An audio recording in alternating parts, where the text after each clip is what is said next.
All right. Hey, welcome to the Unorthodox Film Podcast, where we discuss movies that meet specific genres, topics, or scenarios, and we recommend movies that we enjoy in hopes that we introduce our listeners to movies that they haven't seen or heard of. With our guests, we discuss movies that we have seen before and engage in conversation based on our memory and recollection of our enjoyment of those titles. At the end of each episode, we roll a dice and select one of the recommended titles to watch together. We will then discuss that film on our next episode with fresh eyes and determine whether the film holds up, as well as explore the film in a more detailed and critical discussion. Hello, everyone. I am Bradford Clark, and with me, my co-host, Joseph Quick. Joseph, say hello. How you doing, folks? And tonight we've got our guest, Quinn McLaren. Today, we will be making our recommendations for vampire movies. Quinn, how are you doing, man? I am super excited and kind of bloodthirsty. So. Oh, I love that. Nice, dude. Nice. Before we get into that, we will be taking a look at our film selected on our last episode. In the last episode, we made recommendations for Western films with Phil Bumhart and randomly selected Three Amigos from 1986, directed by John Landis. So that is what is on our ticket today. Quinn, welcome back to the show. It's been a little bit. You are our most visited guest, so we're so happy to have you here. Happy to be here. Who? Just curious from the last episode, who picked Three Amigos? And Take a guess. That would be me. Joe. Yeah. I believe the Phil's response when Joe said it, because Joe listed it at number 9. And Phil said, "Finally, we get a Joe pick." I was waiting on that one. It was a toss-up for between that and City Slickers too. So like I was, I had to have one in there. I had never seen Three Amigos before. Quinn, have you seen it before? No, my mom had seen it before, so we watched that together. Oh, very cool, Yeah, very cool. What did you think? My First reaction. My first thought was like, I wonder how much influence Three Amigos had on the creation or like the idea of like Tropic Thunder. Kind of like these like actors that are portray this role, and then they don't know that it's like real, and then it's real, and then they end up right. Yeah, I didn't even land that connection, but that's you're 100% and it's right. a comedy too. That's like the most right like thing. It's like these and it kind of like bigger like actors at the time, and it's kind of I think Tropic Thunder takes itself like way less seriously, but. Maybe. I don't know. I don't know how seriously Three Amigos took itself. I can definitely see where you get that comparison from. They line up in a lot of factors. Yeah, they're very similar. I definitely see it. So for me, when I was watching it, first time for me as well, I kept thinking that it was similar to like El Mariachi, Robert Rodriguez El Mariachi, where it got, but it's the inverse. So in this one, they're brought into a situation and they're unaware. In El Mariachi, well, it's the same thing, because in the first one he happens across the weapons and so just but the lost man in the wrong town getting up in a shitty situation was the connection I made. El Mariachi, he's more of a badass, and in Desperado he's a badass, and El Mariachi becomes a badass. They don't really become badasses. He's just a guitarist. He is just a guitarist, and it's a mistaken identity. Let's start talking about. Let's just start with the story. As we're kind of into it now. How did the plot work out for you? Like, were you engaged? Yeah, so I liked it where I don't know if the factor that I liked it was just because it really had like an 80s Western vibe to it, because that's what it was. Actually, my favorite part about it, which was also why I liked the movie like Babylon so much, was just kind of seeing like the Columbia Pictures and like portrayed in like the pre World War I like time period, and like him talking to his manager or the producer that owned the studio, them getting like chewed out. Dude, John Lovitz and Phil Hartman doing the voice. Well, even Joe Mantegna. So that was something that I wanted to talk about as well. So the the subtitle when it opened said the film was 1916, I think, is when we were. Yeah. So 1916. 1916 is the silent film era, which was also super cool to see clips of a silent film. Like the way that they did their makeup, it was over the top. Like it was very legit. I enjoyed that. They did the way they died. Every time you got shot, they'd spin around. Not only that, fall. but when the stuntman would fall, you could see the cuts in the banisters before they fell. Like it was the attention to detail in that was remarkable. But regarding the studio system, so the plot being that these are three guys who clearly have made a series of movies, but it sounds like they've never been paid, but they're living on studio dime. And while I'm sure that a lot of that is satire and exaggerated, there was what was called the vertical studio system back in this time period. And what that was you weren't a freelancer, you worked for the studio. So you were working for, in this case, it was Huffelman or Hofgarter or something, whatever. This production company that was at the bottom of the thing, Joe Goldman Studios or something. Correct. And you worked for them. So they would just put you to work every day. You show up to work like a 9 to 5. And they made all the money, You would, and like, Frank Sinatra. Studio mansion. Frank Sinatra famously would be on like 3 movie sets in a week. Wow. You know, because you're just moving around. You're just giving the lines, giving the directors were. It wasn't as artistic either. Like directors, Wizard of Oz, the Wizard of Oz, the movie The Wizard of Oz, had like 5 or 6 directors. Not all. He's not all, because the main director had another film, so he had to go off a few days and do that. So they had another guy come in and do the directing. It was just, it was like working on a line, not working on a canvas. Really, yeah. It was Babylon just about, really paints a good picture of it. How there's just all those things in a row. When it's the silent film era, and they're just go go go. Yeah, It was so like it was just so interesting to see, and it really just kind of gives me this feel that like the person that made it like intentionally wanted to show that part of cinema because they just like love cinema and they love cinema history. Kind of like the same way when you watch Inglourious Bastards, you're like the dude that, I mean Quentin, but the dude that made this really must love movies, like the way it's like all like centered around like the influence of cinema. Right. So the director was John Landis, and John Landis has done things like the Twilight Zone movie. I'm pulling up his list right now so I get some, but he's done. I think he did American Werewolf in London, if I'm not mistaken. Okay. Let's see. So I'm not making any mistakes. Sure, it wasn't American Werewolf in Paris. It might not have been. It might not have been any. Here we go. 1990. Am I all the way wrong? Probably. He did Spies Like Us. He did the Twilight Zone movie, American Werewolf in London, The Blues Brothers, National Lampoon's Animal House, and one of Joe's favorite movies. And I'm waiting for a topic for him to be able to play this. But the Kentucky Fried Movie. I've never seen it or heard of it. What is the Kentucky Fried Movie? Like sketch comedy. Like it's just a bunch of random.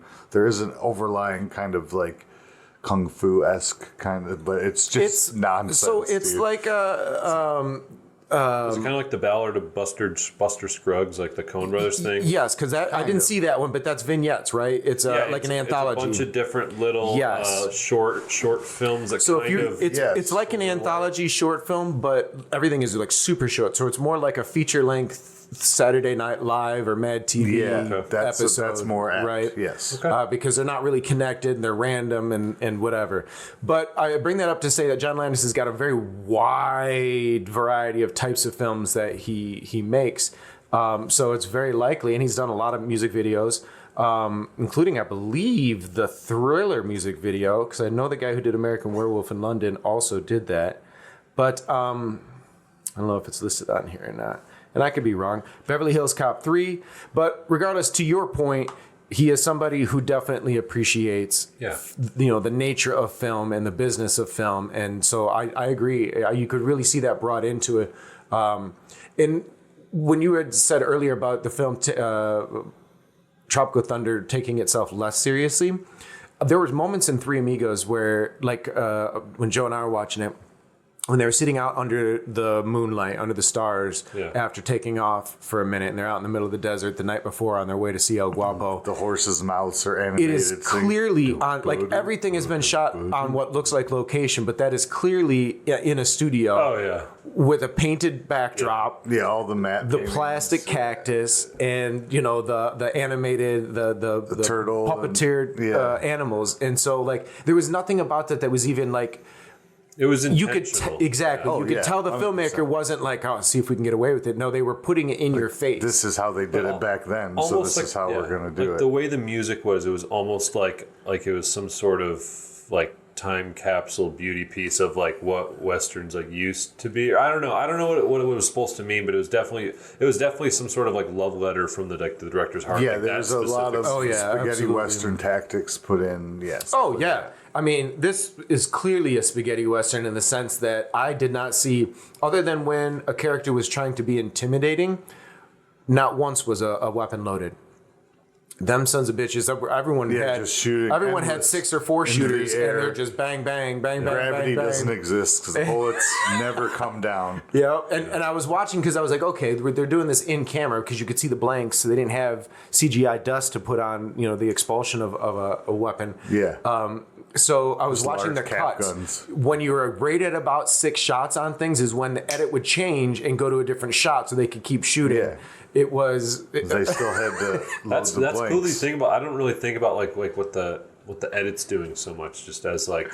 So for me, it's been a fascination of mine since I was a kid because there's a point in time where I can't speak for everybody. For me, I didn't pay attention to that, right? Because that's just suspension of disbelief. Like you just let it go. It is the world is the world. But as you get older, cartoons make jokes of it. You make conversation. You're like, oh my God, the term spaghetti western. I understood it growing up was because the guns never ended like a spaghetti noodle. I had no idea that it was also because they filmed them in Italy. exactly because really that's cheap. I was told by one person that the spaghetti westerns, their guns never reload. So it was put in my mind. So watching a movie like this, I was like, okay, being as how they're doing a lot of things clearly intentionally to spoof or to play against the type, to me, it felt incredibly intentional that they were trying to be purposeful about the extensive firing of the guns. It just looked like they were making an intentional play at that joke. Oh yeah, every shot was planned and orchestrated beautifully. It's a well done movie. I love this movie. I've loved this movie my whole life. This is very and I can see the nostalgic for me. appeal. Like it was funny. I laughed. Even like the way they attack by just encircling you with their horse and firing their guns. in Oh the air. God. Just kind of like The way they did it twice, I mean, just line by line, and we're like, all right, let's do it again. That one shot where Martin Short's tossing the gun back, going, Yes. like it was crazy guy. I lose it. So the cast, I have been on record on this show as saying that I don't really care for most of the cast of this movie. I mean the leads. Steve Martin, I'm growing on. Martin Short, I'm growing on because I do love Only Only Murders in the Building. Yeah. Yes, but even so, I bring that up. You couldn't come on later with these two actors. Well, so here's the thing. It's not that I haven't come onto them. They don't appeal to me. And that's where I'm going to get to. So Martin Short, let's take Martin Short, for example. If you're familiar with Only Murders in the Building, and I'm not going to ruin anything, but his character is an aging actor who is a director. Stage director. But he believes himself to be bigger and more prominent in his position than he ever really was. And he's always coming on with stories and this and that. As Ned Niedermeyer, Ned Niedermeyer starts out by saying, "Oh yeah, I flew one of those," and blah blah blah. It's the same. It's the same type of humor. And then I noticed the same thing with Chevy Chase. Chevy 100%. Chase's humor and his jokes in this movie are the same as they were in Community or in anything in between the two. But this is at the height of their popularity, right? But it reminds me of something like, no different than Adam Sandler or like, it's a comic thing, right? You have your Ryan Reynolds, you have your shtick. Yep. yeah. Their shticks don't always land with me. Yeah. I thought the chemistry for this was great. I thought the three of them played well together, but there were a few times where I was like, oh, okay, yeah, now I remember why I don't really care for them. Yeah, I could tell because I was laughing and your eyes were rolling.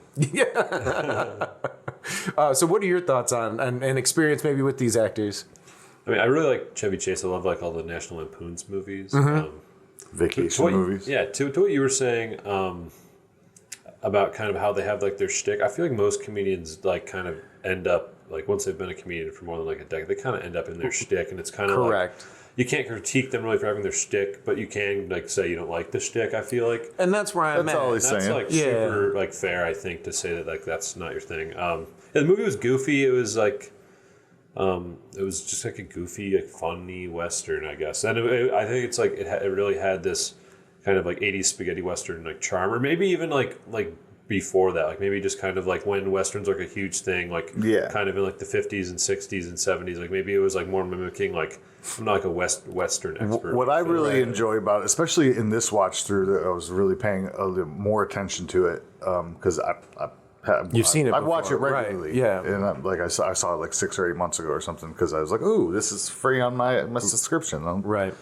And anyways, this time, because there is those cheesy moments where this is obviously a stage. They're not in the middle of the desert. But then there are times, like when you first see, like you said, open 1916, and they're walking through the town. Like, that's a real Mexican town. Right. It's dusty and very period. You know what I mean? Like immersive. But then you get a matte painting with a horse. You know what I mean? Right. So like, I just love that they have all these tropes in there, but it's done with intention. And it's always, it's a nod. So I'd like appreciation. I'd like to further build on that, because I had a similar thought, but yours was a related thought, and yours is very. So if you didn't know the cast, and you didn't know when the movie was released, do you really think it exudes 80s, or does it have more of an amorphous feeling, like maybe it could have landed between like 95 and even maybe 75? Like,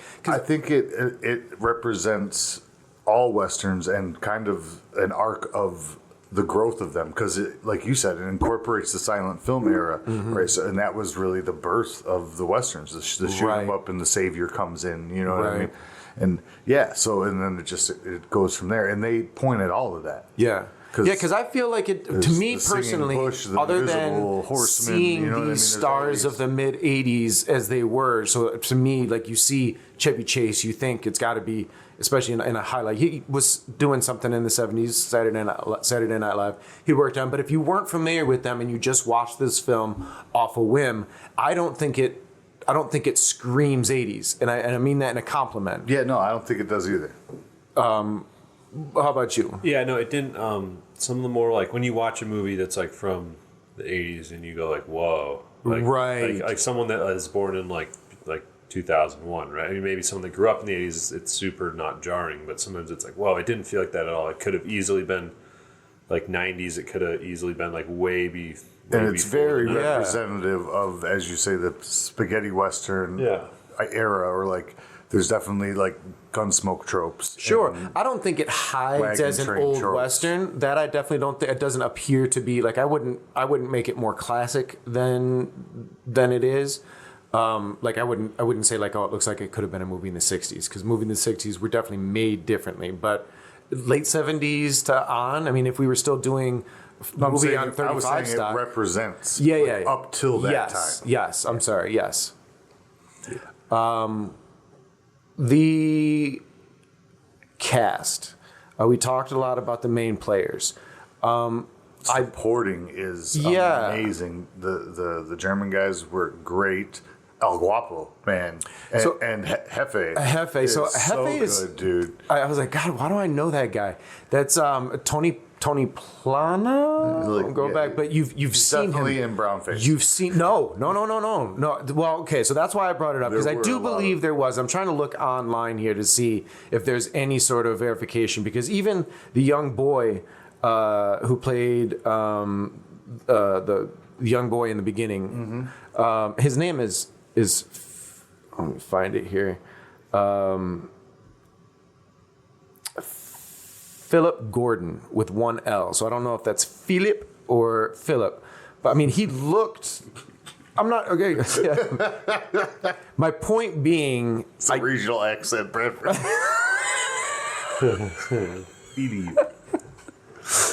My point being, I don't know... The kid to me looks clearly of non-white descendant. Yeah. But many of the banditos that were in the bar looked like their faces were made incredibly dirtier. Yeah. To hide. Well, anytime somebody gets patted on the chest or the shoulder, literal like clouds of dust. Like they were pouring dirt on these Sure, cowboys, sure. dude. It was, But then like, you could see that there was a extravagant. large number of them whose skin tone and facial features Oh yeah, there were a lot of actual were yeah. appropriate. Yeah. But Tony Plana is, I don't know where his origin is without killing too much air time. Oh, Havana, Cuba. Okay. So he's Cuban. yeah. But if you saw him without the makeup, you'd be like, oh, that guy. You've seen him in. Oh, yeah. He's got just these recognizable eyes. But yeah, I want better for us in the modern day era that we don't see that anymore. Like, I just don't feel like we should be seeing movies of budget that have brown face. I mean, again, most of it was dirt because they're Right. unwashed. It's 1916, which There's was no supposed to running be water, a look. Which was yeah. supposed to be a look.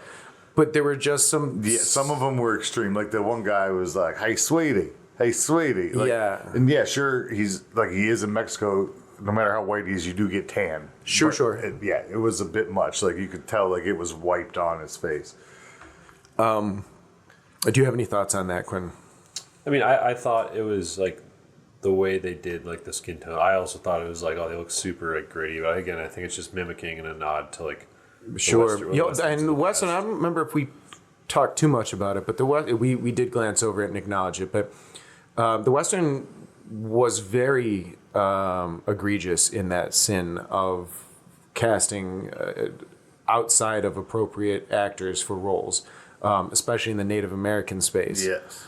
There was a lot of, especially black and white era, you could get away with a lot more, but it was just, it was egregious, and I do think it's changing, but And I do just think felt this was a compelled that nod we to have for to, sure. Like I think it have was to talk about probably a choice that was made. Like, oh, yeah, Sure.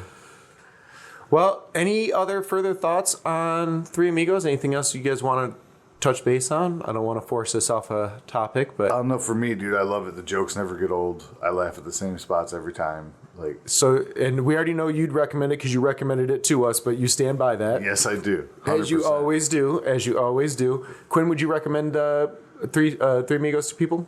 If they grew up as like a kid or like young person in the 80s, I would probably say like you should watch that if you haven't watched it. But I don't know if I'd like recommend it to my buddies, or like people my So, age. as a response to you, because being of the age group that you're in, had you come across this outside of the podcast, would you have been entertained? Was it entertaining for you? The Chevy Chase being in it would have drawn me in, and the idea of like those other comedic actors. Mm-hmm.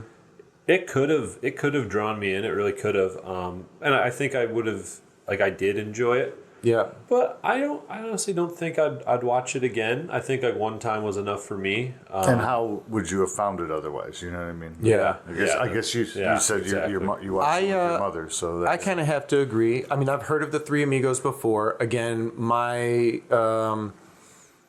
dissuasion to it would have been the lead cast, and I enjoyed it. I 100% would not tell someone that it's a bad movie. But I agree. I don't know that I'd watch it again unless it was on. I wouldn't turn it off if it was on, if I was passing by. It is enjoyable. I did laugh.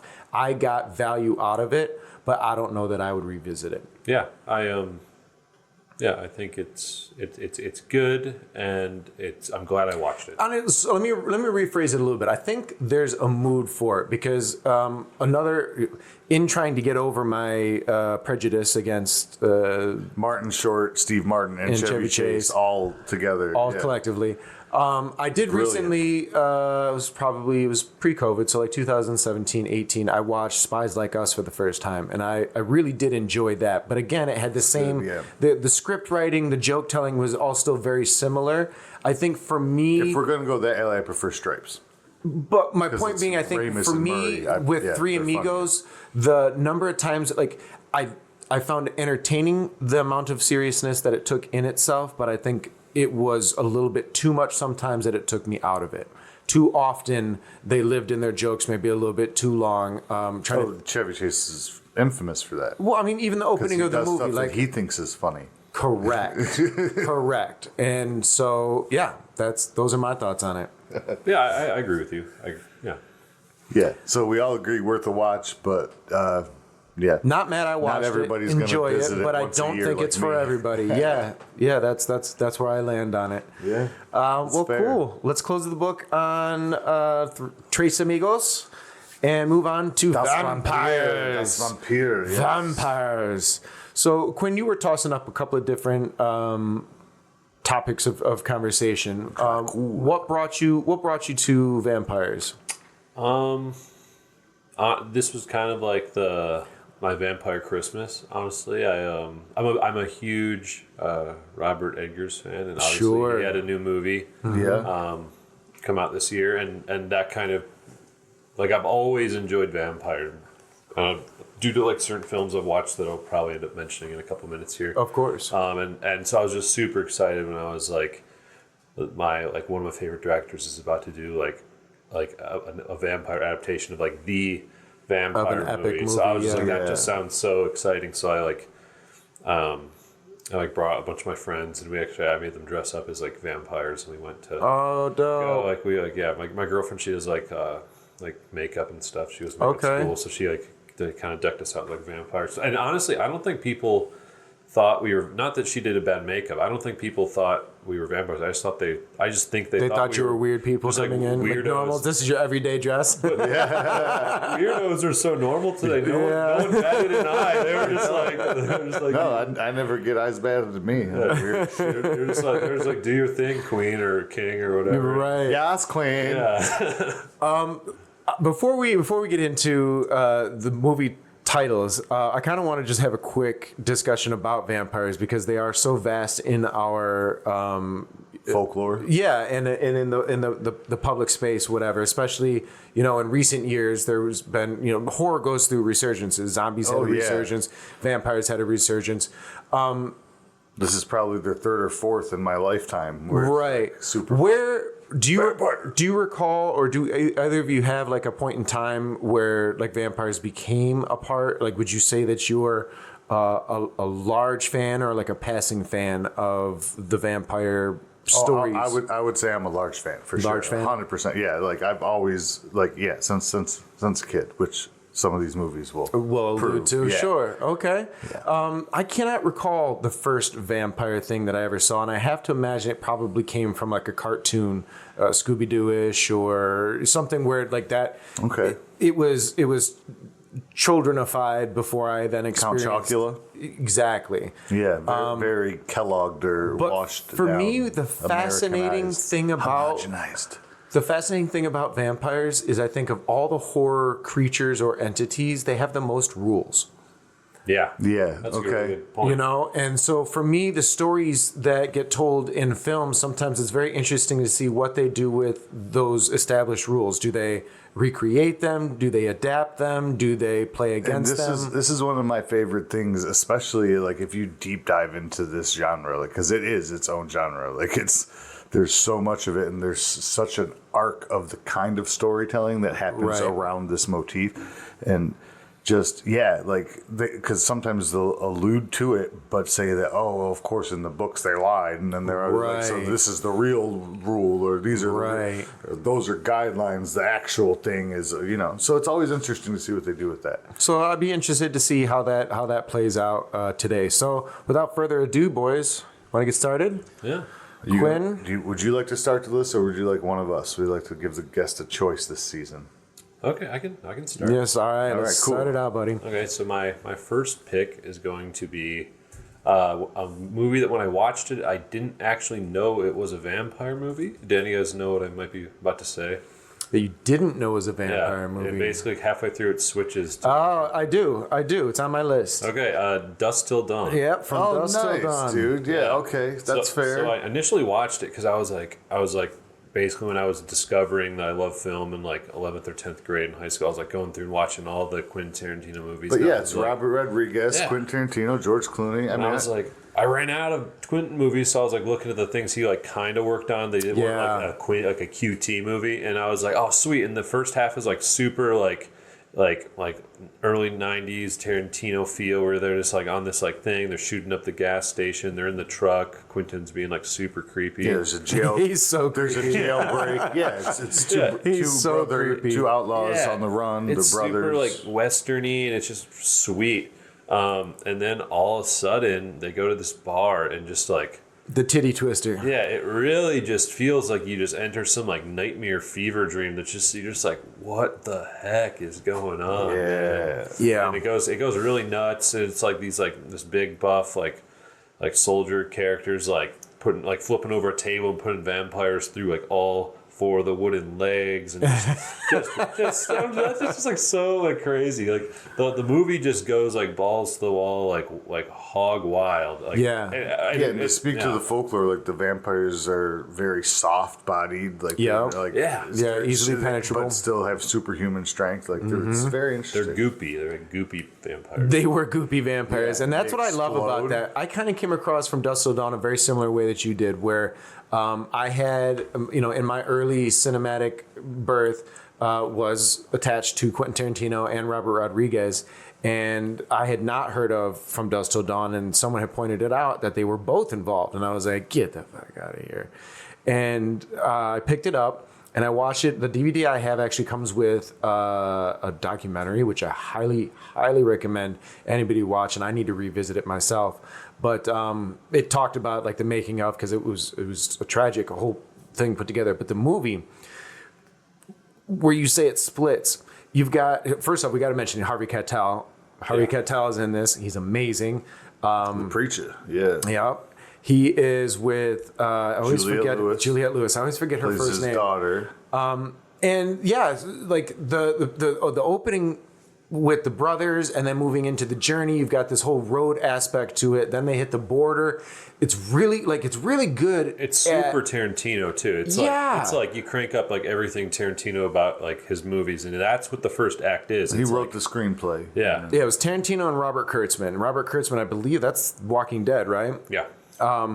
And yeah, you can really feel the Tarantino in the dialogue. You can feel the Tarantino in the pacing and the movement of the story. But then Rodriguez directs the whole thing, but you can really feel the Rodriguez And the cinematography. Once you get into the titty twister itself, the big ideas, you were mentioning the way that they fight the vampires and the different methods. Yeah, the Add methods into of that killing you the have Tom vampires. Savini, Tom Savini as Sex Machine. Sex Machine, Yes, one of the dude. best special effects Cheech makeup artists out Marin in there. there. But he didn't Oh. even work on the special effects. That was KMB with I forget, but the KMB guys, and they were the ones who came up that Tito and the Tarantula. Tito's in it. Yeah, there's just so many elements. You're bouncing up. But what I was saying was the makeup effects. The makeup right. effects Yeah, were Savini brothers, man. It wasn't Savini, and it's not brothers. It's Tom Savini. It's Tom just the one Savini. guy. It's K&B. K&B, and I don't want to KNB. look up. I forget his name. He's the guy who's currently producing Creepshow on Shudder. He is. Oh, yeah. He is a not descendant. He learned from Savini. So having two people on the He was set, an apprentice or a apprentice. That was the word I'm looking for. Yeah. Yes. Studied under him. But yeah, dude, so you guys, like my exposure originally to this movie was because of my love for Cheech Marin outside of Cheech and Chong, and because of Tom Savini. Fair enough. Obviously, I was an early horror fan, so Tom Yeah. Savini is huge. Like, you got to watch everything he's in, right? Especially if he's acting in it. Oh my god, because that's a rare treat. He does get killed on screen every time, and I do love it. Not every time, but often. Like if it's not every time, it's great. I need the list of when he hasn't died Yeah. It also because like it's shorter. it has like the most egregious Tarantino foot Oh God. episode because in Oh, every one of his man. films it's like a shot of the foot. It's like He took a shot off of Salma Hayek's toe. it was a body double. It was a body double. Yes, it That's was. correct. But, Yeah, I'm sure it was in her contract. I'm sure. yeah, but No, it was no, Quentin, you can't crazy. Like I don't know, that was a really crazy. that was a really like wild part of the movie where you're like, man, he's just just the doing it, man. Well, so I saw this around when it came out. Okay, so like it came to like VHS, and I rented it. and I was in high school. So like I didn't know he had a foot fetish at this time. This wasn't like a well-known thing quite yet. It's 30 years ago. So it was, a little different. While you guys were chit-chatting, I was trying to find this special effects artist's name, but there are so many artists on this that they don't have it. Probably had an army, like at least 50 of them. Oh man, so many. They had to make 50 plus instruments out of body parts. From Dusk Till Dawn, I second it. Joe thirds it. It's a great watch. It's a horror action comedy. Like it blends so much, and it does all of them well, but in their own moments. It's not all at once. It was on my list, but I was not going to mention it because I knew it. If he didn't, you would. Oh yeah, it was on my list. Honorable mention, regardless. So Joe, my turn. All right. So, what we do here, I'm going to start with one of the first ones I ever saw, which was Dracula, Dead and Loving It. 1995, Leslie Nielsen. Leslie Nielsen, yeah. And, so he did, the Police Squad and Airplane movies and all this. And he's just the king of ridiculous, right? Just the dry delivery, and it's such a nod to Bram Stoker's. Like it's. Is this the same type of movie that? Oh, it's Mel Brooks. I had no idea it was Mel Brooks. Yes, no kidding. sir. Come on. So, I've not seen all of Mel Brooks, and the ones that I have yourself seen. a favor and rectify that. Yeah. Okay. But he does the ones I've seen, like the Spaceballs. I've seen Young Frankenstein. I don't recall what others I might have seen. I know I've not seen the Robin Hood one. Robin Hood Men in Tights. Right. So, but they all basically follow the same kind of. So it's a parody type of shtick where. 100%. Yeah, it's Leslie Nielsen. It's Leslie Nielsen. There's no serious note in it. Interesting. It is just. It's Mel Brooks with Leslie Nielsen in it. If you don't know what those things are, then just there's plenty of content out there. Oh, right. it's absolutely wonderful. It's the best kind of comedy. So I've not seen it. Quinn, have you seen this one? I had never even heard of it, so this is cool to hear. Excellent. Hear about it. Yeah, it's They make fun of the lore. They make fun of all the tropes. Does the plot? I mean, it's called Dracula, so I assume the plot follows Dracula, or is it a twist on it? Is it modern day? No, not at all. It's dapper Count Dracula. Leslie Nielsen relocates from his Transylvanian castle to Victorian London with his slavish assistant Reinfeld, played by Peter McNicol. I don't know. In search of new blood, he finds it in a pair of beautiful young women. Mina, played by Amy Yasbeck, and her best friend Lucy. It's the same story as Bram Stoker's Dracula, but it's with Leslie Nielsen and Mel Brooks style. Yeah, it's just and Mel Brooks plays Van Helsing. I mean, come on. Yeah. Okay, fair enough. Yeah, I mean it's great, dude. Yeah, Peter McInall. This guy. I saw his picture. Yeah, I saw his picture. Yeah, he's great. Especially that era. Steven Weber's in it. Who I also saw, who's great. And they're all amazing, dude. The cast is just great. Mel Brooks knows how to cast people, dude. He does. They do exactly what he needs them for. You know what I mean? It's just brilliantly funny because it makes fun of the costumes, and you know what I mean? Like the weird hairstyles and shit that they did. And you gotta watch it. I don't want to spoil anything. It's fucking hilarious. Okay. If you like, because Mel Brooks likes to do those inside jokes, behind the scenes, you see behind the camera. So I guess break a window. That brings up: is it timeless, or is it pretty du jour as far as the jokes and things, or do you recall? I would call it timeless, but I would say the same thing about Three Amigos. To me, that's always going to be a valid form of comedy. I love that. But I would agree. I don't think there was anything that.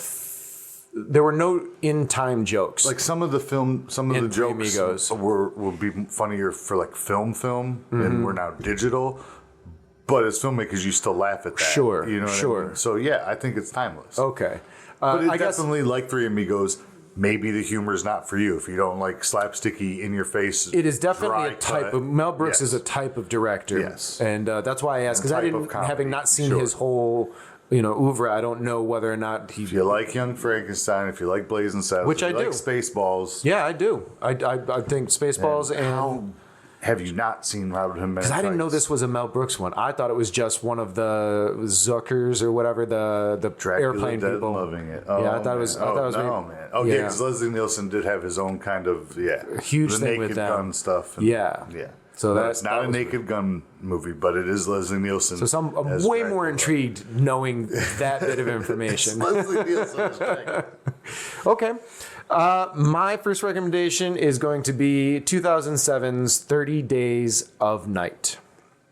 30 Days of Night is about an Alaskan town right around the time of year that they go dark for a month, which is perfect for creatures that can only survive in darkness. And the vampires come to town and just make hell of it.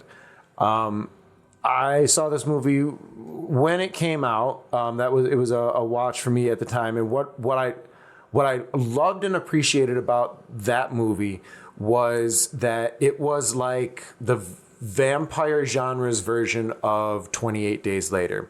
And while it sucks that they both have days in the title, that's not the relation I'm making.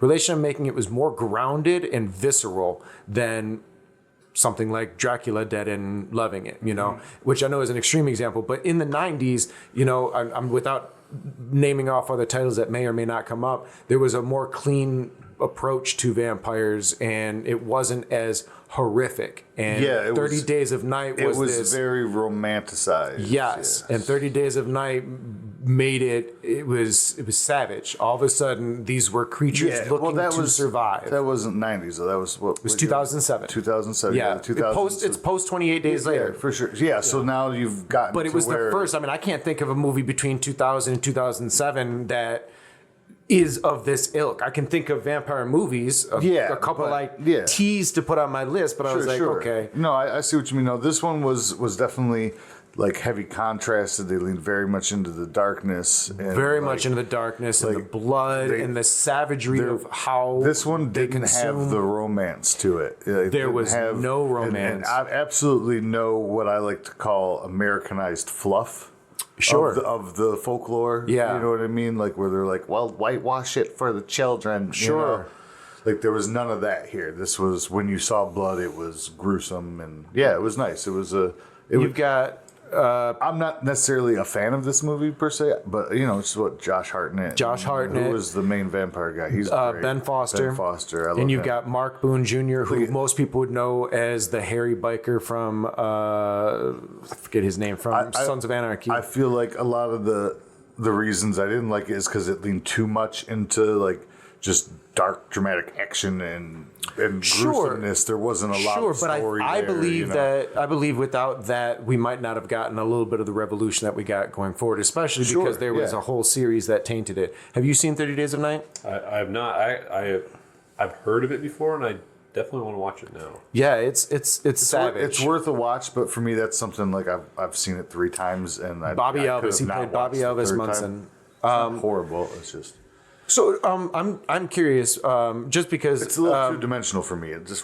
falls flat. There's not enough story for me. Fair enough.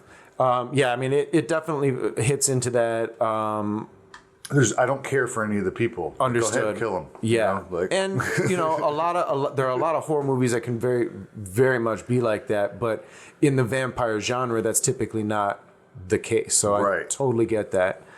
Cool. So 30 Days of Night. Well, that brings us each to our first recommendation. So we're going to take a quick break. Before we take off, just a reminder, the movies that we've started with tonight are From Dusk Till Dawn, Dracula Dead and Loving It, and 30 Days of Night. So we will see you guys in just a moment. Stacking up as a nice list, man.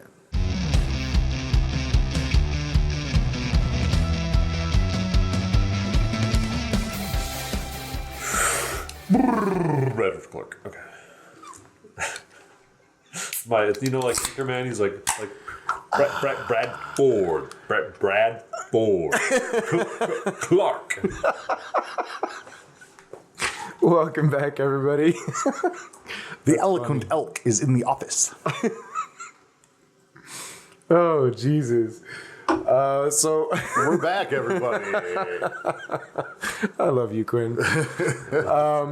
So Quinn, the recommendation turntable has landed back to you.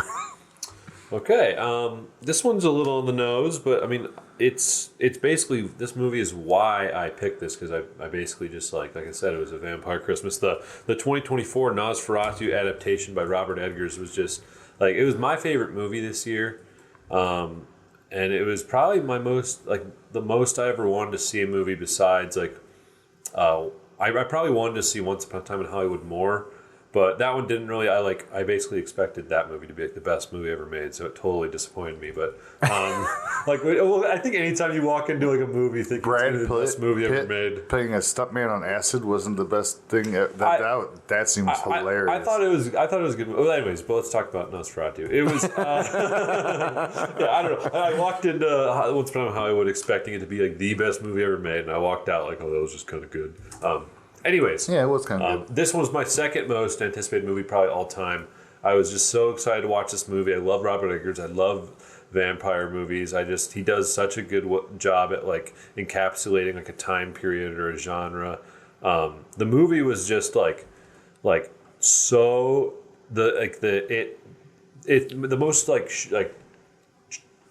thing that irked me most in like a positive way, like with horror, was like the way it encapsulated like lust. Like her deep lust for the evil entity and the demonic temptation of it was just, it really irked me in my core, and I really just like felt it in my chest. It was just like captured so well, and the way he portrayed 1850s Germany was just like really incredible and really impressive. And the costumes and the set deck was just like all top tier. The lighting, like normally I'm always like Brad's always thinking about editing. I'm watching. I'm sure Joe's the same way. When you watch something, you're always thinking as a genie dude, like, oh, how'd they like that? Oh, that's probably how they lit that. How'd they lit that? And some of this stuff, I really think it's like all through like controlled like gas tubes where they're using like actual fire to like light the scene. It's just like levels above like anything I've ever even like considered like being able to do, like in the sense that like normally we're using like LEDs and sometimes HMIs, and the fact that he's using like primarily actual fire. Oh yeah, I've done gas fed lines before. It's really it's very dangerous. It's fun. On what? That sounds like so much fun. Actually, we've done some with. We did one with Dylan and what was that? The Jumanji thing. Oh wow. Oh okay. Yeah. Yeah, in the background, Trevor was acting in that. Actually, that was a fun day. That sounds cool. That was I actually I was there to help set it up and then had to leave because we went to Chicago. Yeah. Oh wow. Yeah. Very cool. I loved Nosferatu 2020. I have not seen it yet. I'm definitely going to, but Sure. When it was in theaters, I was working weekends. So and so here's the thing: like, it came out, and I wasn't able to see it right away. And then weeks had gone by, and I finally had an opportunity. I was like, man, I really want to see Nosferatu. Is it still in theaters? And thankfully, it was. And I went and I saw it, and it was a weekend, and there were other people there. In the sense that like it wasn't empty, it was a fairly. How many weeks do you think it was after? Like 5 weeks? 4 or 5 weeks, and so there were still people, which was a good thing. I was like, oh, cool. That used to happen a lot more often than it does now. I loved it. Yeah. However, when I finished the movie and I was taking my after movie leak because of the giant jumbo pop I had, in there pissing, and I'm hearing the people who had come from the filing in from the theater. I had to go, so I was first in the bathroom. All of them laughing and snickering and not taking the movie seriously. And that concerned me because I thought it was one of the better, more... yeah, because I want to say thrilling. It's not a thrill. It's a slow burn movie, but it's very... It was artfully done. And it's engrossing, and like it pulls you into it. Like Quinn said, there's a whole world that's created, and you live in that world for the over 2 hours. The way that it's shot, Robert Eggers, and I'm not going to try and spoil it. No. But the way that they filmed it, so the way that the film looks, it looks like a black and white movie, but it's not. It's in color. And from what I understand, they used some sort of lens filter, and I could be very wrong in this, but something along those lines that filtered out specific color spectrums. Yes, So I've that heard it would this. just show the way that it showed. And so it came off with a very blue, and while it was in color, you could see color changes. It was very... It Subdued, desaturated. felt very black and white, and I've heard that. the way that he used the shadows, the way that just every frame was a painting. And while that's not the only reason we watch a movie, on top of that, I thought Bill Skarsgård did an amazing job as Nosferatu. There was a lot of laughing about his giant German mustache and shaved head, but that's accurate to the time period. Yeah. And Eggers really wanted to get that right. And I feel that with the costuming, the set decking, everything was just so lived in, kind of like we were talking with Phil last week. Everything is so lived in and magical that I was drawn into a world. Like I was so happy to just be living in that world, as creepy as it was. The music was amazing. Yeah. Oh my gosh. Probably hands down the best performance I've ever seen from Nicholas Hoult, who I've never had a problem with, but I never would have guessed could have given us a performance the way that he did, especially coming off of, and I don't know if this will be mentioned, he did another similar storied movie in recent years where he played another character in the Dracula lore. That was a completely different style of performance. And when you look at the two actors, or the two performances together, it's hard to believe it's the same actor. So That's awesome. I love when an artist is allowed to stretch and really showcase their range. That's yeah. So too often, especially nowadays, because there's so many people out there trying to make it, that you get pigeonholed a lot easier. Right. Yeah, I mean, and the story of Nosferatu is basically the Bram Stoker's Dracula, but when it was made in the 1920s, there was no copyright on it, and they got away with the changes that they did. I mean, there's a whole... The 1922's Nosferatu. Yeah, but this remake, while it could have just been Dracula, why? Like, this was a very cool... interesting approach to the story that it won for me. It was hands down the best movie I saw last year. Yeah, and I honestly think a reason I didn't rush out to see it is because it's so rare that I am excited to see a movie. I kind of like to cherish that. You know what I mean? Yeah, and it all depends I'm still on your... excited to see it. It all depends on your viewing environment. But I was very happy to have seen. I went by myself. I saw it just by myself, and I don't have a large TV or a sound system, so the cinema experience really aided in my enjoyment. Okay. What did you think of when the main character went to Count Orlok's castle for the first time, and that slow reveal of the world? I thought that whole sequence was amazing. Even up to the scene or two prior to that, there was a whole segment of film leading up to that moment, and then the reveal that was... It was bigger than it needed to be, and it was perfect. Yeah. Yeah.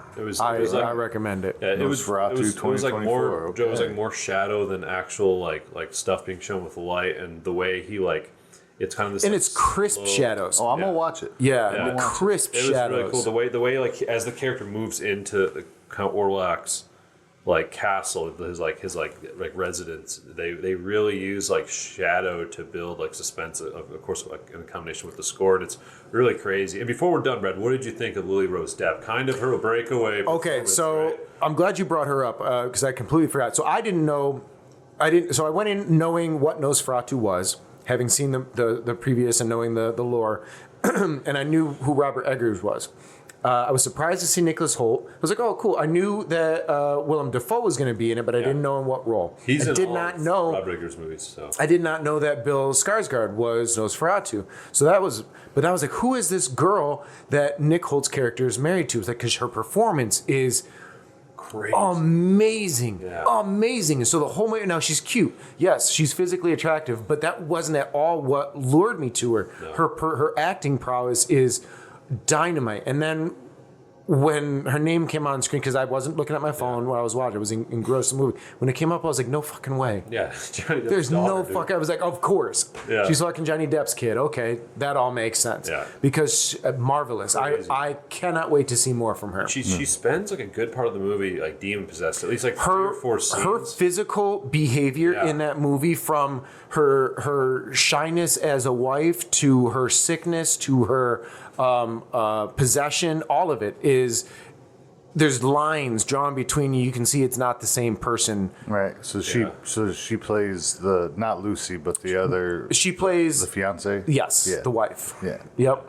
It was. I really think it's gonna be studied in a way. Like she was just so impressive. This movie's going to make history, and I don't know where it stands as far as, because I don't watch the awards or anything. I don't know if it got included. It got but nominated for some stuff, but didn't win anything. yeah, I think time is going to be good to this movie, and I recommend it. Yeah, I'm Joe? definitely going to watch it. Well, speaking of things that are noteworthy and to be studied, there's a death scene in my next recommendation that is probably the best cinematic death scene you'll ever see. Really? Paul Rubens from Buffy the Vampire Slayer, the movie, 1992, with Christy Swanson, Donald Sutherland, Luke Perry, Hilary Swank, David Arquette, Hilary Swank was in that? Paul Rubens, Rutger Hauer, Michelle Adams. They just, loaded. What is like the plot of this movie? I've never even heard of it. Buffy the Vampire Slayer? Yeah, I mean, I guess he kills vampires, but She. And you've not heard of the hit TV show that is like a huge cult classic? The Sarah Michelle Gellar. he's I a was baby. probably negative 10 years old. Yeah, he's You a were baby. still Dude. in balls. you weren't even in the balls yet. You had yet to become a sperm. Regardless, yeah. So for you and those younger than you, for Buffy Summers, Christy Swanson, nothing is the same after she meets Merrick Jameson Smythe, Donald Sutherland. Merrick tells the teen that he's been sent to train her to fight vampires, and he proves himself by displaying his supernatural powers. Buffy is a quick study and soon takes fellow student Oliver Pike, Luke Perry, under her wing, repeatedly saving him from fierce bloodsuckers. But when a very dangerous vampire, played by Rutger Hauer, gets rambunctious, she must go to war again. And there's this thing where like she is the chosen one, and every generation there's one of her. So like even before she finds out she's been having these nightmares, and it's all of Rutger Hauer and the battle where she fights him, and either he wins or she wins, and I guess he always wins, but not this time. But Paul Rubens plays his like second in command. I wouldn't say Renfield because he's also a vampire, but he's kind of the errand boy, the one who looks after him. It's they're called familiars. Well, he's not a familiar because he's a vampire too. Oh, he is a vampire. Right. Oh, That's- okay. Yeah, that's why it's not a Renfield. Yeah, familiar, okay. But his second in command, kind of. Hold on, we got a knock at the door. Okay. Do you know who that is? I don't know who that is. No. That would be a resident. No, Well, it's not I mean, resident. I They don't can. care if they are. We don't live here. They should have a key if they want to come in. They could probably just cut this out and keep it. Yeah, probably. Let's do that. Or no, we'll let people know that we just We've been flicked a interrupted. Lady off. Brad is just in high demand. So. Yeah, they want that booty, son. Anyway, speaking of booty, Christy Swanson does a lot of gymnastics. So Hilary Swank plays one of her friends that dies. Right? Okay. Right. So, but this is before Hilary Swank was known to be Hilary Swank, right? So just leave it, dude. Forget about it. Yes, and Donald Sutherland plays the guy, the trainer, and it's just David Arquette and Luke Perry are these greaseballs that like meet these hot girls at the movie theater, and they're like harassing each other and teasing, and then they become best friends, and I don't know, it's fucking hilarious, dude. It's classic 90s cinema. I've not seen it. Tonally, I'm aware of it. It's a comedy. I've seen. Okay, that's what I was gonna say. So it's a little bit more on the comedy side because I want to say the pieces that I've seen of it was on Comedy Central. Does that? Yeah. Okay. And is that appropriate? Yeah, that's appropriate, but it's also. So I've definitely seen It's parts also of it. missing a lot of the more raunchy, which is Of still, course. is still that Americana whitewashed kind of. Yeah. But not like Twilighty. You know what I mean? Okay. It's still the 90s was a little more risque when it could be, and they were. Oh, you yeah. know, lots of spandex, lots of neon colors. Right. You know. I have always wanted to see this movie.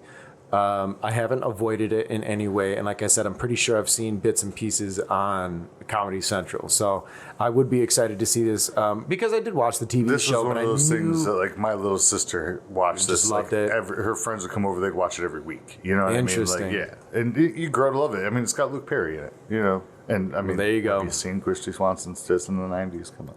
I haven't because I haven't seen the movie. Come on. You're missing out. So no. And I am still recovering from just the fact that you didn't even, like, the term Buffy the Vampire Slayer didn't even ring. Right. Yeah, I'm not judging you for it. That's just- still, like, it's still, They're still doing spin-offs of this series. it's 20 years later. like, do you know who Sarah Michelle Gellar is? See, that's okay. I'm not condemning you. I'm not condemning you. That's me. That's me. Like, oh man, time keeps on slipping. Into the future. Fair enough, man. Yeah, because I mean, I'm almost certain my kid has no idea. Fucking Buffy the Vampire. We didn't watch it in my house, so why would we? So that brings us to me. I am going to go with 2008, a Swedish film called Let the Right One In. Let the Right One In is about Oscar, a boy who is being bullied by the neighborhood. Oh, that was so good, dude. And comes across a girl living in his apartment complex or his housing community, and he becomes friends with her. And over time, he learns that she is much, much, much older than she would appear.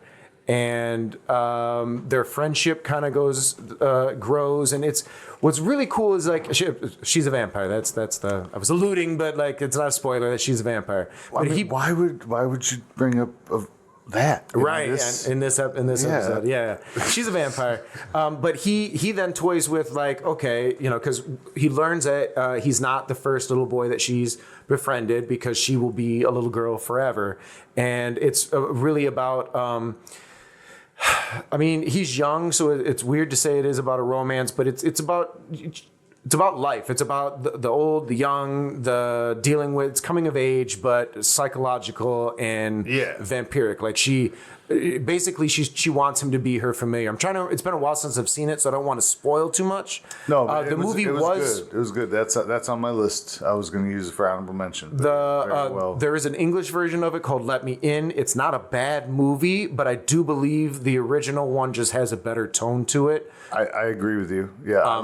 That's why I recommend the OG. If we roll it, we're going to watch the OG. But if you are interested in the story and you don't want to watch a Swedish film or a dubbed film, Let Me In is a comparable movie, but nowhere near the same tone of what I feel the original was.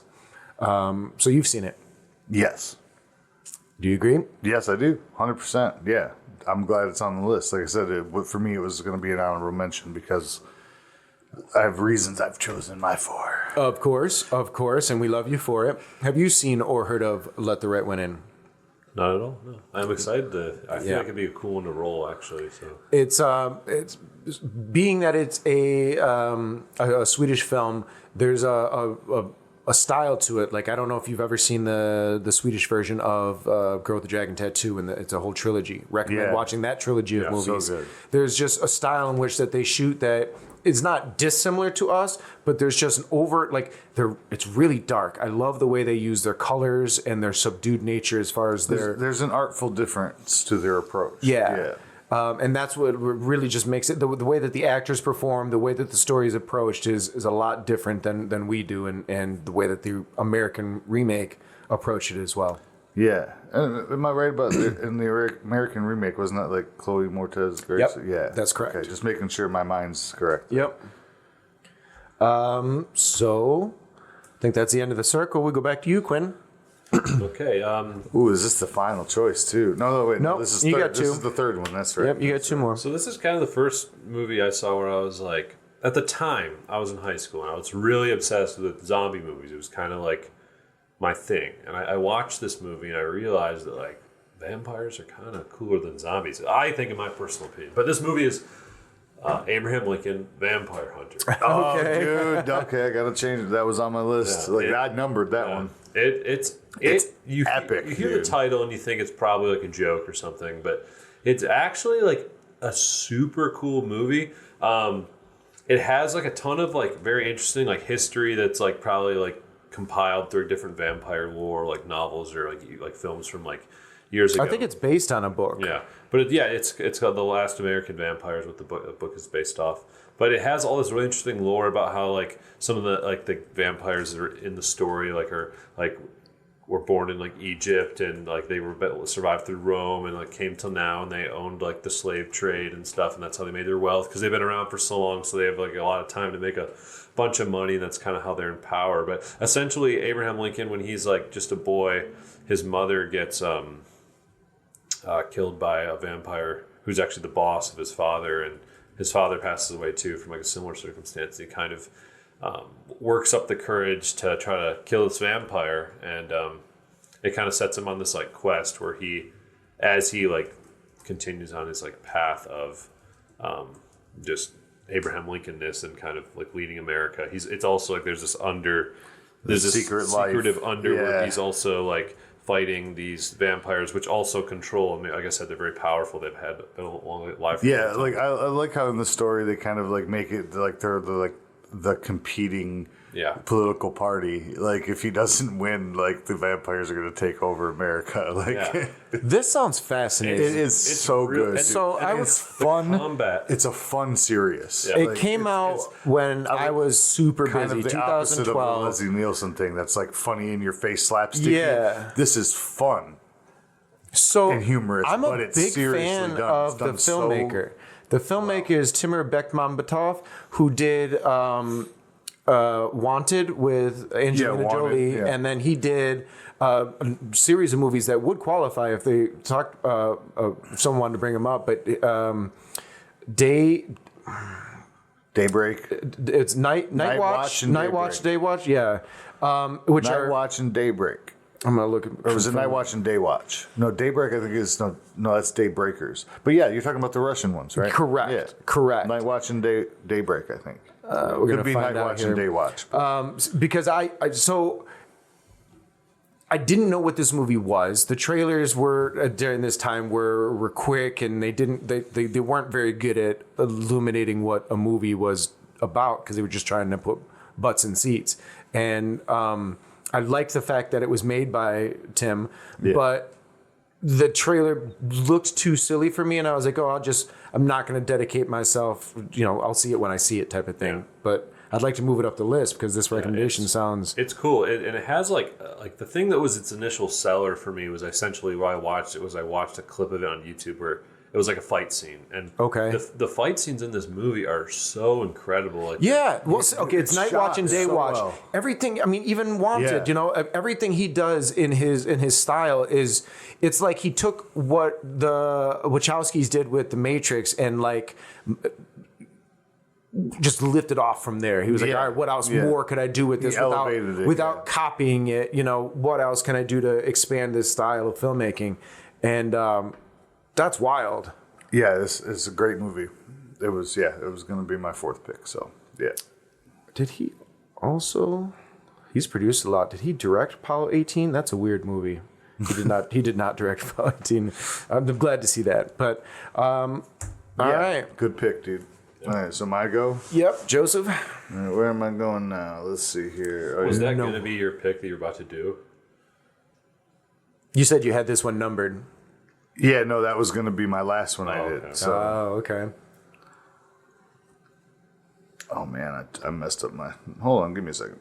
There's also this really cool story with Abraham Lincoln where before he was a politician, he got challenged to a duel, and he was so tall. But before, when the tall, skinny guy is a guy that did politics for 40 years. When he was a young man, he was like 7 feet, 6'8", super jacked. And if I challenge Brad to a duel, Brad gets to decide where and with what weapon. He picks cutlasses and they did it on an island.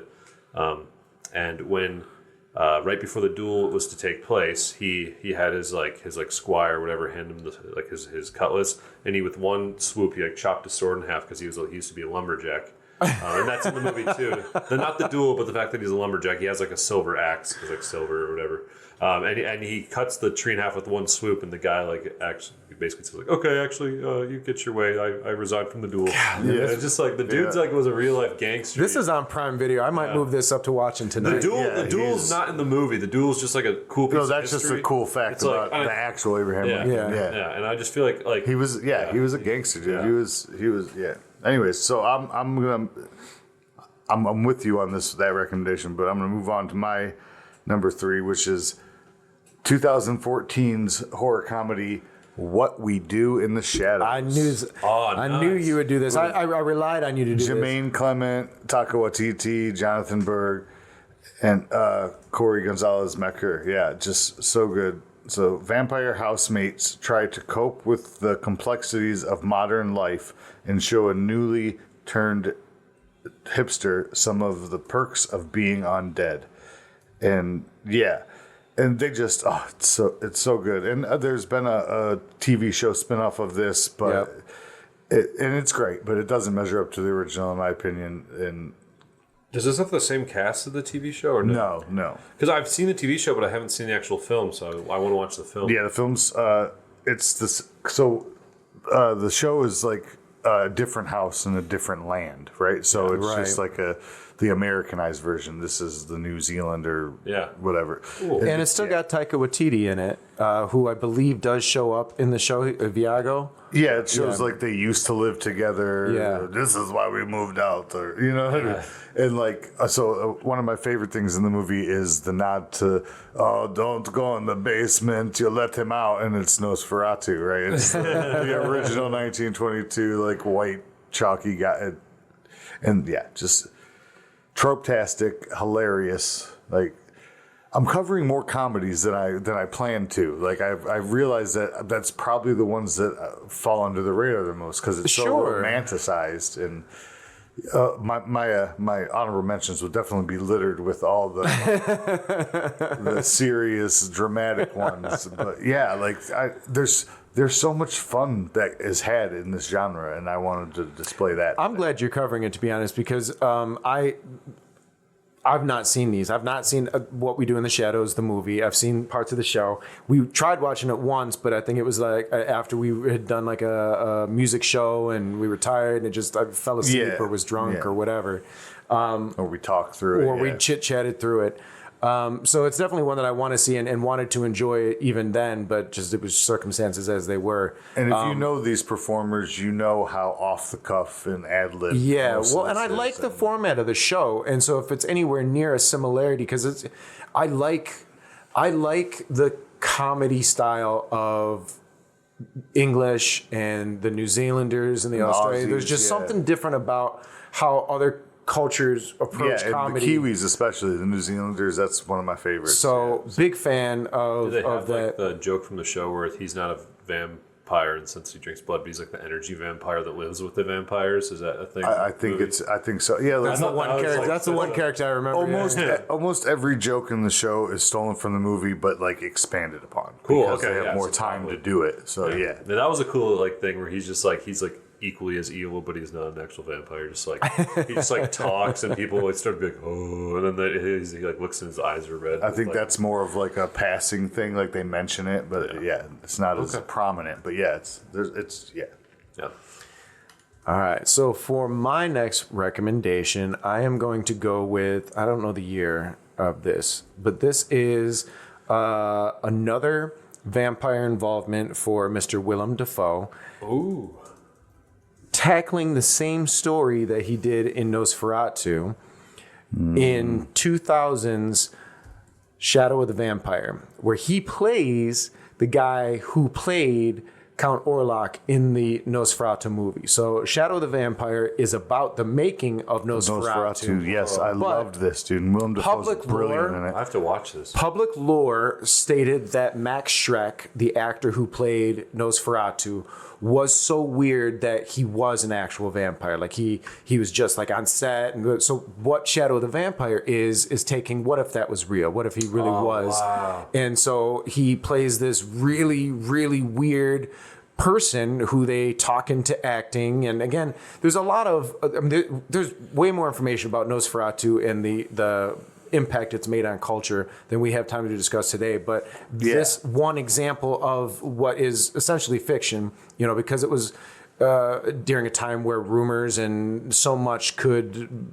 change the public opinion. He was one of the first Bram people. Stoker's He was wife, really like embracing. What's it called?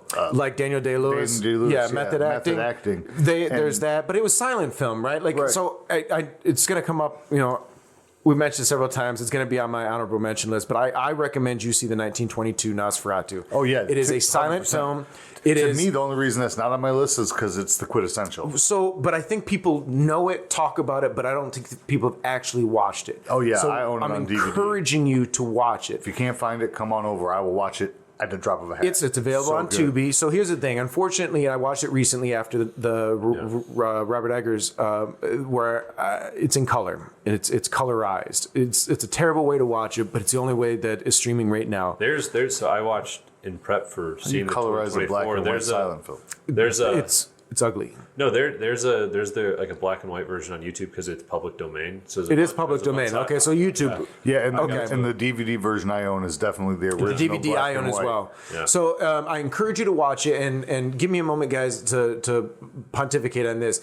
It is shot in an era where the camera was operated by a man.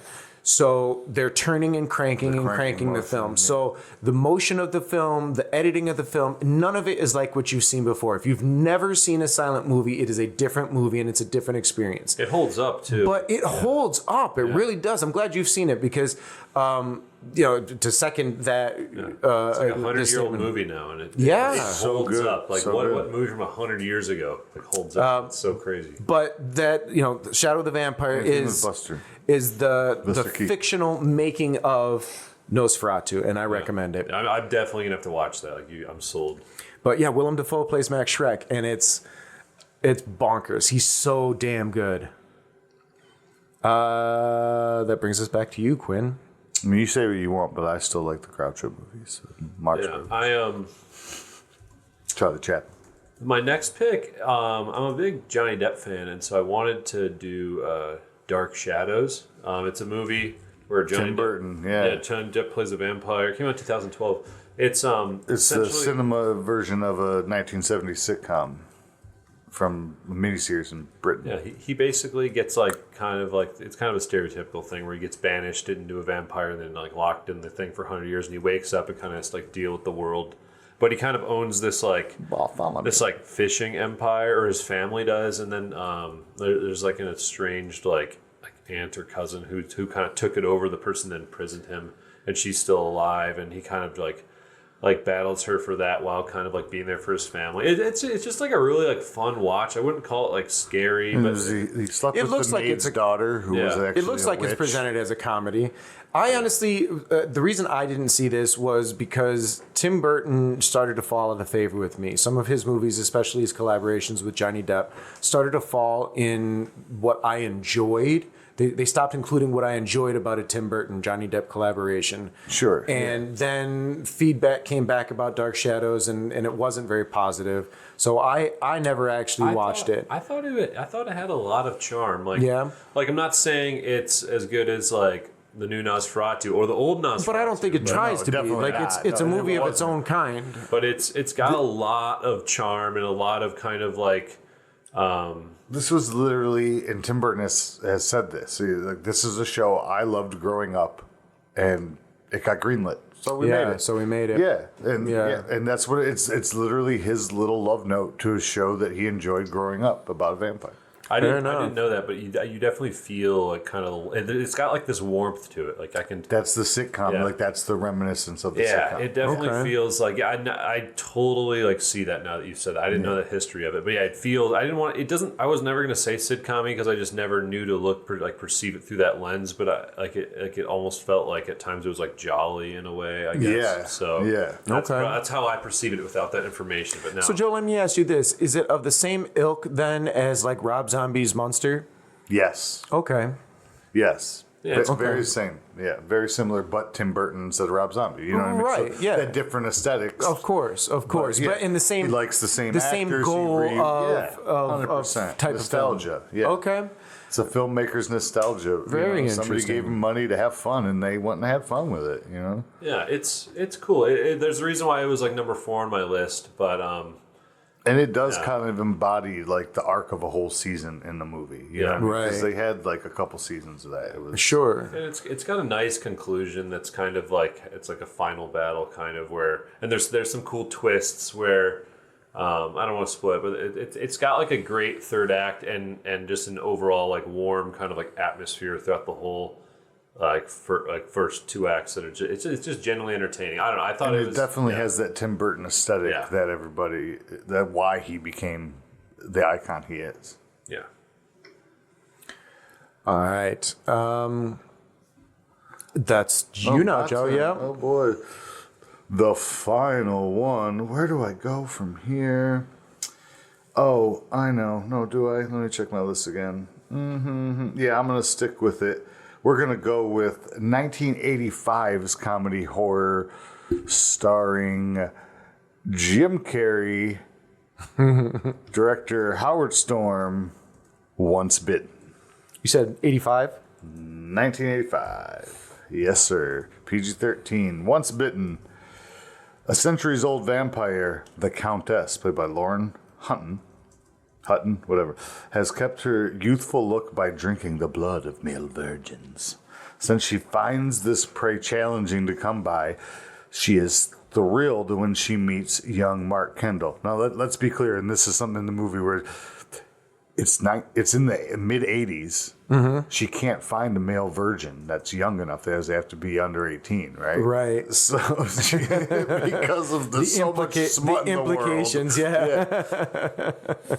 But then she's thrilled when she meets young Mark Kendall, Jim Carrey, who wants to lose his virginity, yet he is a reluctant girlfriend. Right? We've all been there in high school, right? Sure. After luring Mark away from a club, the Countess drinks his blood, but this hapless guy isn't sure what has happened until he starts exhibiting unusual symptoms.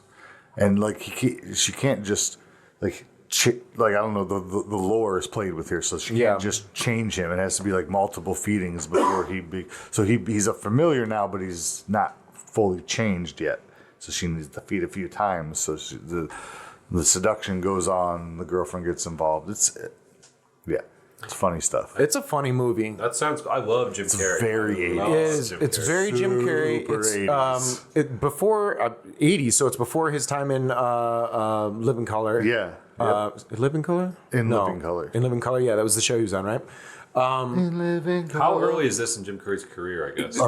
So he was just a stand-up comic at the time. This is probably his first. It's definitely a first lead for him, I imagine. Or one of them. Yeah, Okay, cool. somewhere in the beginning. Yeah, that's cool. But November 15th, 1985. you've got his, his facial work, his charisma on his character. But it's very 80s. It's very. You could tell it's definitely cocaine fueled, just in the design and in the presence and the spirit. But it's wild. It is a lot of fun.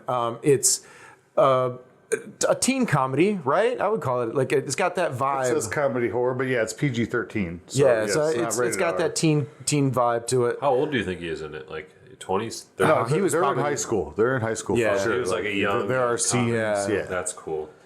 Yeah, he had to be in his 20s. It's definitely Playing one that I would teenagers. recommend because it is funny. Joe recommended that one to me. We watched it probably only 5 years ago or less because it was at it's the only been new a couple place. of years. But I really did enjoy that. Yeah, and that's another one. Like I didn't see this in '85 because I was 3. Of course, but right. when Buffy the Vampire and Dracula Dead and Loving It came out, and I was like, okay, what do we have that's comedy related and vampires? Right. I was just digging into the hole. I was whatever I could find. Yeah, great stuff. All right, so I get to close out our list today. I'm trying to find a director for this, and I believe I know who it is, but it's showing up as episodes. 1979's Salem's Lot, based on Stephen King's book. I believe it was directed by Tobe Hooper. I'm having a hard time finding confirmation on that.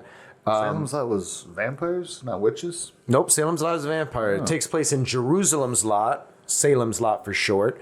They never actually do that in the movie, so they just shortened it to Salem's Lot in the movie. Okay, yeah. It is a story about a writer who is coming back to town from where he used to live. He's had some problems. His wife died, and he's just coming back to try and write a book. And in this town, there's this mysterious house that has a lore going all the way back to his childhood. He meets, a girl, and, weird things start to happen in the town, and one thing to another, vampires are around, and they're vampire hunting. That's the brevity, no spoiler version of it. Yeah, no, I've not seen that. It is. I've only recently seen it within the last year. They remade it, right? Because they just remade it, Yeah. and I had read the book, and I really enjoyed the book, and people talked a lot about the movie, so I was like, okay, I'll check it out. And again, it's a mini series, but right now you can only see it as a movie. I think it's about 20 minutes short in the edit that it is currently. If you can find the 2-episode version, I'd recommend it. But what I liked about this movie, it's not very gory. And much like Stephen King's books, it's got more of the people against people, Paranoia. Right. And, but I did see it real close to the time that the new movie came out. And the new movie is everything that the 79 version might have missed in the book. The new version also didn't give a shit about, plus it didn't give a shit about anything else. So I don't know why that's so funny. Like, I was expecting you to say, "Oh, they covered it." Nope, no. They're like, it didn't work the first time. Fuck it. So yeah, I mean, I never like to pitch a movie based on like, oh my god, I loved the book, so I love the movie, because I'm just not like that, and I don't want to compare the book to the movie in the recommendation. I also think that's a moot point. It was a fun late 70s horror movie that is. It's got some really innovative special effects used to make people float, and there's a scene where a young child who's been vampirized comes floating through a window, and when you're watching, you're like, oh my god, he's obviously not on strings. How did they do that? I enjoy Stephen King's writing, but there's very few film adaptations I've enjoyed. His film adaptations are very hit or miss. Like, I've been aware of this, but I didn't see it. I sought it out because I assumed that it was going to be terrible, but I didn't realize it was vampires. I just knew it was Stephen King. I'm not going to say it's a 10-star movie. Like on IMDb, it's a 6.7. I think that's apt. Oh, but fair. It's worth watching, and there was a lot to really enjoy in it, and mostly what you were saying, Joe, earlier about 30 Days of Night. That's what this has. This has much more story and involvement in the characters, but no action, none of that. A lot less action. So yeah, have you seen Salem's Lot? No, it sounds like really interesting. We got a good spectrum of movies here, though. It's a nice broad list. I'm literally gonna watch the 2000 thing where it's Willem Dafoe and the dude. That sounds like so dude, cool. It's so good. It would almost be fun to do like a thing where you watch like the 1922 movie, then that. Then that would be. Oh yeah, talk about a viewing party, baby. Now that's what you have your girlfriend break out her makeup for. Yeah. Okay. But then you still don't tell anybody else it's a makeup party, and then they show up and all the lights are off, and you're like, "Welcome." Okay, guys. Well, I'm going to run down our list. That completes it for the night. I have not had eyes on the dice. It's right there. It's always right here. Bam. Oh, excellent. So Quinn's going to give our dice a roll, and then we're going to go into our discards and our little order here. So go ahead and give that a roll there, Quinn. Here we go. Number 4.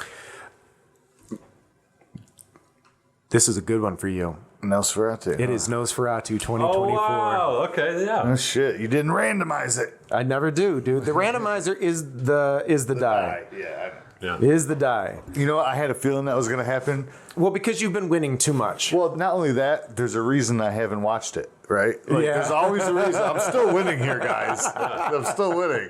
Like, now I get to watch it, and I have to. Like, you can't stop me. So let me bold that. We're going to watch the Nosferatu. It is currently available on Peacock or rental video on demand. For those listening, I genuinely recommend that you... send that picture. Dude. Send Yeah, that picture. I want to totally. put that in the when we post. Can we put that up? I just showed them the picture of But the list for tonight. dressed up as the vampire. Yeah, he showed us a picture of them dressed up. So I would love to be able to include that online. Yeah. Our list tonight: From Dusk Till Dawn, Dracula, Dead and Loving It, 30 Days of Night, Nosferatu 2024. Buffy the Vampire Slayer, the movie from 1992, Let the Right One In, Abraham Lincoln, Vampire Hunter, What We Do in the Shadows, Shadow of the Vampire, Dark Shadows, a little bit of a shadow run there, Once Bitten, and Salem's Lot. So, Quinn, before we get to your discards, is there any social connectivity you want to share with our guests? Do you want to stay anonymity? How do you want to go about this? You can follow me on Instagram at Quinn McLaren with like a period in between the words. Other than that, I'm just out there. Just out there doing the thing. Just doing the thing. So what do you got for leftovers? What didn't make the discussion? So I kind of shamelessly put the 1922 on my list, and then we kind of talked about it, so I took it off. But Same. Yeah, and then I kind of just wanted to talk about like how much it like it held up, and how I was so surprised that I actually really liked watching the movie. I'd never seen a silent film before ever. Yeah, it was my first silent film too. Never seen a movie from I think the last oldest movie I ever watched was from like the 50s. So to go all the way to 1922 is just so crazy. It's wild. Over 100 years. And then this isn't a movie, but you actually recommended this to me at Midnight Mass on Netflix. On Netflix, it was just like literally such a joy to watch. This kind of like religious thriller that's also like where the monster is like it's kind of a spoiler that it's a vampire thing, but like I don't know. It's not right, like, they kind of give it away with like the intro, like art. It slow bleeds into it. I think I knew going in that it was going to be that, but like there is still a method to it that's enjoyable, regardless of knowing that twist. But I agree. I think that's Mike Madigan, right? Yeah, it's basically just like this guy who. It's not even just this guy. It's this really small fishing town up on like northern East Coast America, and basically they're just an ultra religious like Catholic community.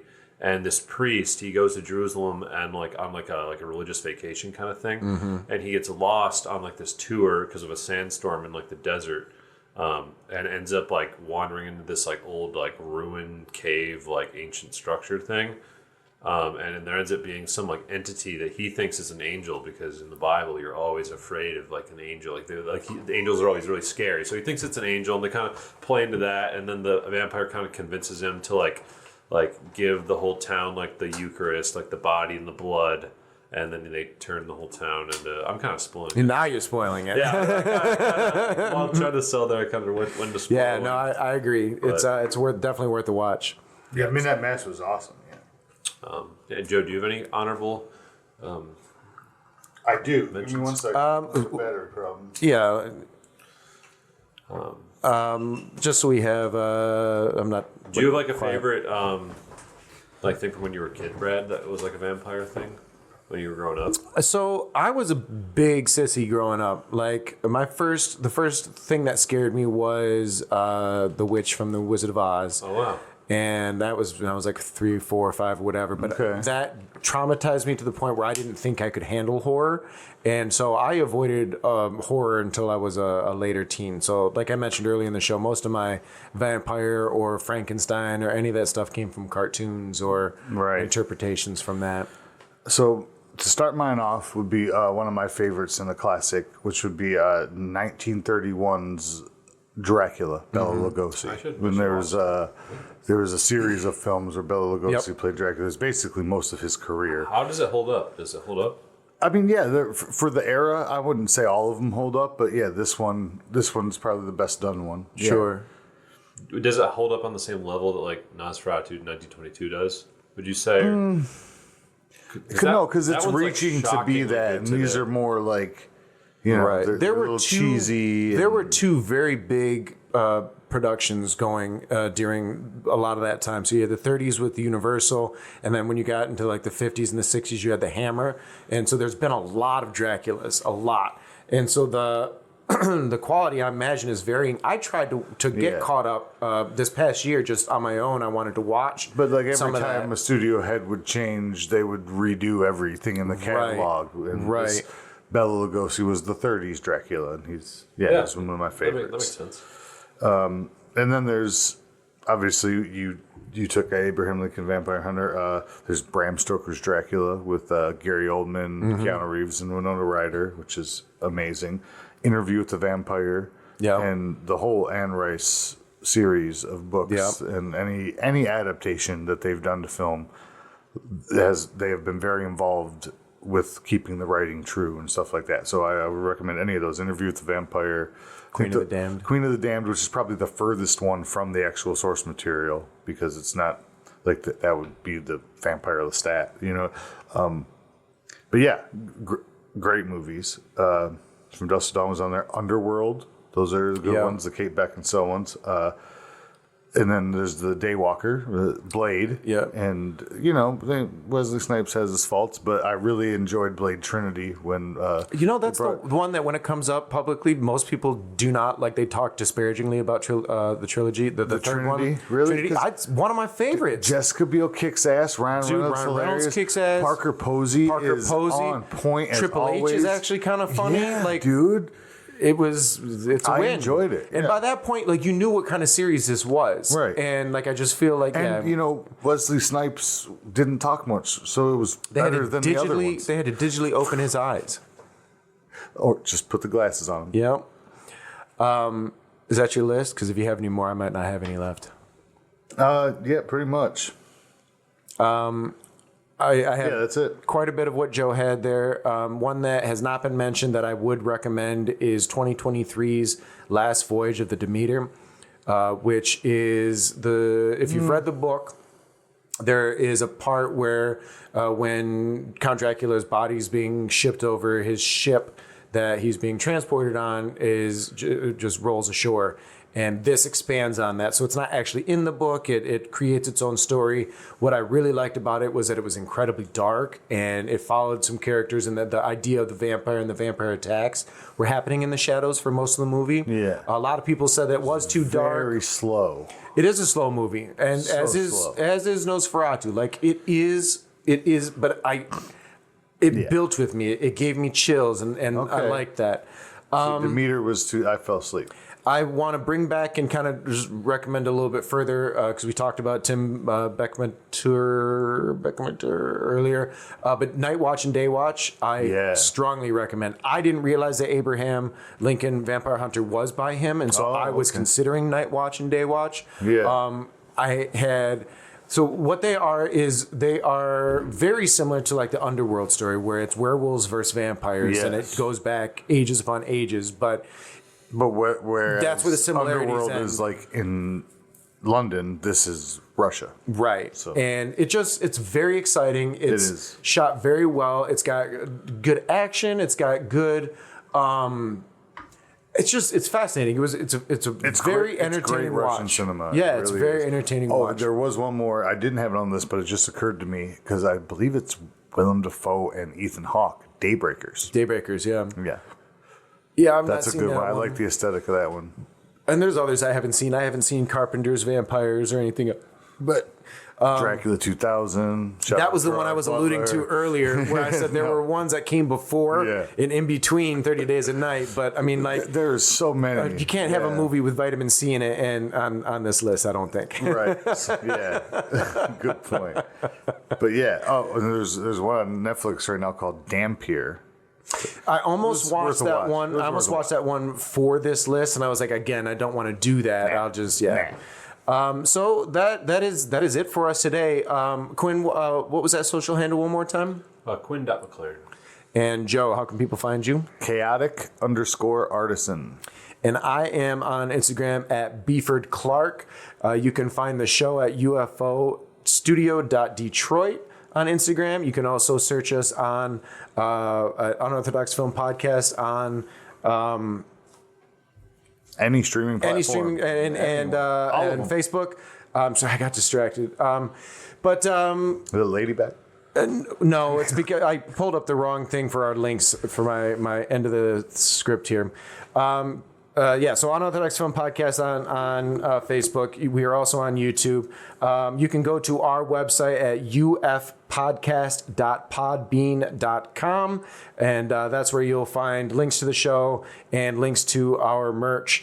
And before we get out of here tonight, I really want to invite you to get involved in the conversation. What's your favorite vampire movie? What are some of the favorite movies we've talked about tonight? Have you seen them? Have you not seen them? What might you add to your personal watch list? What do you think it was a crime we didn't mention? Like the fact that I think the Twilight movies were a crime to be made. Exactly. If any one of us here at the table, I was going to mention that. Any one of us at the table was going to mention Twilight today, I thought it might be Quinn. And if he did, I'm not throwing shade at you, but if he did, because he's got these weird takes, I imagine he would have talked me into like actually wanting to watch one, because he's got this way about him where he's like, oh, actually, dude. So I'd actually never seen them, but a guy that I met in the Army, he like swore by them that they were like amazing. They're like the best movies ever made. And I never watched them, so I have respect for the way the first one was made. There's a good story to all that, and that is what it is. But thank you all for joining us. Like we said, please get involved in the conversation. Like, subscribe,